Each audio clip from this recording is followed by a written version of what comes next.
రైళ్లలో చైన్ స్నాచింగ్లకు పాల్పడుతున్న దొంగల ముఠాని గుంతకల్లు రైల్వే పోలీసులు అదుపులోకి తీసుకున్నారు.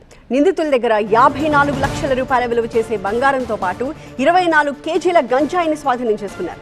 ముగ్గురు నిందితులపై ఆంధ్ర, కర్ణాటక, తమిళనాడు, తెలంగాణలో 25 చైన్ స్నాచింగ్లు, 2 గంజాయి కేసులు ఉన్నట్టుగా తేలింది.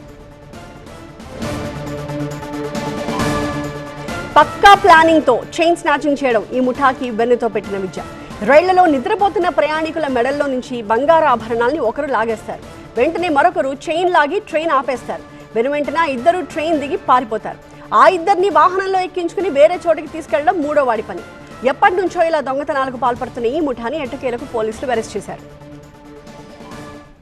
ప్రయాణిస్తున్నటువంటి మహిళల మెడల్లోంచి బంగారు ఆభరణాలు దొంగిలించినటువంటి మొత్తం 25 కేసుల్ని వారి ద్వారా కన్ఫెషన్ ద్వారా తెలుసుకొని దాని మేరకు రికవరీస్ అన్ని కూడా చేయడం జరిగింది. దీంట్లో పాల్గొన్నటువంటి ఈ ముద్దాయిల పేర్లు వరుసగా A1గా కాశీనాథ్ గైక్వాడ్ కాలాబురికి కర్ణాటక రాష్ట్రానికి సంబంధించిన వారు, అలాగే A2 సిద్ధారాం, A3 లక్ష్మణ్ అనేటువంటి వారు ఈ కాలాబురికి మరియు గుల్బార్గా ఏరియాలకు సంబంధించిన వారు. 4 రాష్ట్రాలు, ఆంధ్రప్రదేశ్లో 18 కేసులు, తెలంగాణలో 1 కేసు, కర్ణాటకలో 1 కేసు, తమిళనాడులో 5 కేసుల్లో మొత్తం 15 పోలీస్ స్టేషన్ల పరిధిలో 25 కేసుల్లో మహిళల మెడల్లోంచి రైళ్లలో ఏసీపీ ఉండగా చైన్ పుల్లింగ్ చేసి వాటిని లాక్కొని పారిపోయేటటువంటి సంఘటనలో వీరు ముగ్గురు కూడా ఇన్వాల్వ్ అయి ఉన్నారు.